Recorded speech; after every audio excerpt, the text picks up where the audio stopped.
कबीर साहब सच की बात करते हैं। उन्होंने सच के लिए ही हमेशा काम किया। मनुष्य पंचभूत नहीं है। वह ना पृथ्वी, ना आकाश, ना वायु, ना अग्नि और ना ही जल है। वह तो आत्मा का चैतन्य स्वरूप है। पंचभूत तो केवल साक्षी है। मुक्ति की इच्छा रखने वाले को आत्मा को जानना पड़ेगा, तभी वो मुक्त हो पाएगा। आदिकाल से ही स्थापित है कि मनुष्य का जो शरीर है वो 5 तत्वों से बना है और यहीं से शरीर की महत्ता आरंभ हो जाती है। मनुष्य शरीर का सेवक बन जाता है। शरीर की रक्षा में बहुत तरह के वो उपाय करता है और यहीं पे भूल हो जाती है। इसी भूल से वो विकारों का आश्रय ले लेता है। शरीर के सुख दुख के लिए मनुष्य बहुत प्रयास करता है। सुखी होने के लिए सुख दुख को ये सबसे ऊपर मान लेता है। शरीर कहां से आया, किसने पंच तत्वों को एकाकार होने का आश्रय दिया? अब ये सोचने वाली बात है, क्योंकि इसमें आत्मा ही चैतन्य स्वरूप है और आत्मा ही क्रियाशील है। आत्मा ही नेतृत्व करता है।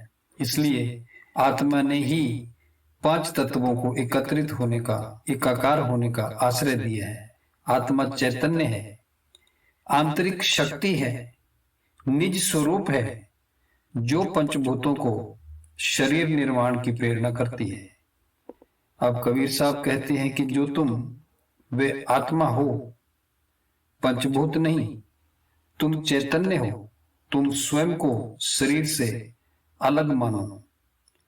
पंचभूतों को महत्व देकर शरीर का श्रेष्ठ स्थापित करने वाले गीतों में मत डूबो। चैतन्य का महत्व समझो। चैतन्य तुम हो। कहां पंचभूतों के भ्रम में पड़े हो। जो भूत ही है उन्हें सदा चेतन आत्मा से अधिक महत्व क्यों देते हो? साहिब कहते हैं कि देह के मोह को भारी भूल समझो। देह से मोह न करो। यह देह का जो मोह है कितने ही विकारों का आश्रय स्थल है। मनुष्य इस सत्य को समझ ले तो जानेगा कि वह कितने भ्रम में है। मान लो कि एक बहुत सुंदर बक्से में धन रखा हुआ है, पर जो हम झाड़ पोंछ करते हैं वो उस बक्से की करते हैं, क्योंकि वह बाहर का आकर्षण है। अंदर तो जो है सो है, जबकि बक्से का जो अस्तित्व है वो अंदर वाले धन पर निर्भर करता है। वो बक्सा उस धन के लिए रखा गया है। तो ये सम्मोहन बाह्य सत्य को पकड़ने के कारण ही बढ़ता जाता है। हम बाहरी आकर्षण को देखते हैं, जो अंदर छिपा है उस सत्य को हम नहीं देखते। उसके ऊपर से अंधकार को हम नहीं हटाते। साहब कहते हैं कि मुक्ति जो चाहता है उसको अपने निज स्वरूप को, आंतरिक चैतन्य को जानकर बाहर के आकर्षणों से, आवरण से अलग हो जाना पड़ता है। शरीर तो नाशवान है, ये सभी जानते हैं।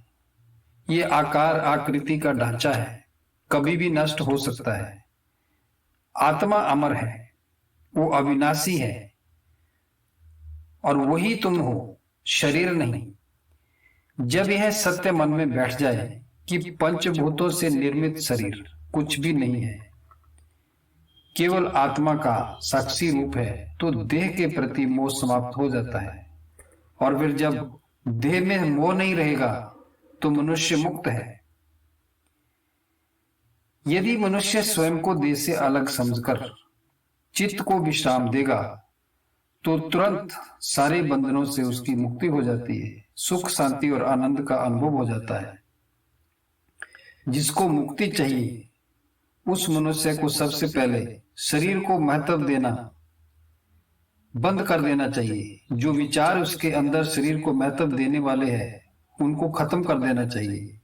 जो शरीर को प्रथम मानकर उसकी भौतिक इच्छाओं को पूरा करने में लगे रहते हैं वो हमेशा वासनाओं और विकारों के दृढ़ जाल में फंसते जाते हैं। इससे मुक्ति की संभावना कमजोर पड़ जाती है, क्योंकि विकार प्रबल होते जाते हैं। जो मुक्ति के लिए शरीर को स्वयं से अलग मानकर अभ्यास करते हैं, वो फिर दुख को प्राप्त नहीं होते, क्योंकि उनका देह से मोह नहीं रहता। चित्त को विश्राम देकर जब देह को विस्मृत कर दिया जाता है तो शांति और आनंद का अनुभव होता है। इस शांति और आनंद को प्राप्त करने की शर्त यही है कि शरीर से स्वयं को अलग कर लो। यहीं से परम शांति का प्रादुर्भाव होगा। जब तक चित्त में शरीर के प्रति मैं का भाव बना हुआ है, तब तक इसमें प्रपंच पोषित होते ही रहेंगे।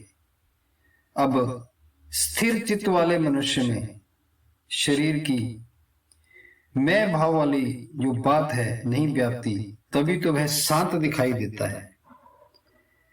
साहिब ने बहुत बार कहा है कि शरीर की को ज्यादा महत्व मत दो।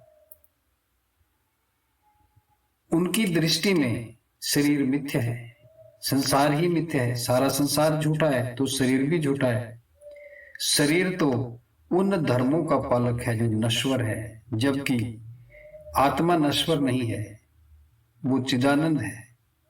आत्मा का धर्म है चैतन्य, हमेशा रहने वाला।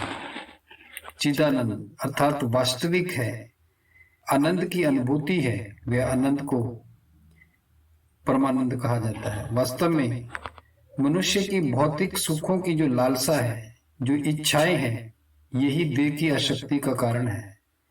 देह को भौतिक सुखों में आनंद मिलता है, जबकि आत्मा भौतिकता से कोसों दूर है। इस अंतर को जानकर जो समझदार साधक है, स्वयं को देह से अलग कर लेता है और मान लेता है कि मैं शरीर नहीं। जब उसके मन के अंदर ये बात पक्की हो जाती है, तो वो आत्मानुरागी बन जाता है। अपने शरीर को आत्मिक शांति और सुख के महासाधन के रूप में शरीर रूपी मैं से अलग हो जाना है। जब अलग हो जाएंगे तो फिर चित्त शांत है और वहीं से परम शांति शुरू हो जाती है।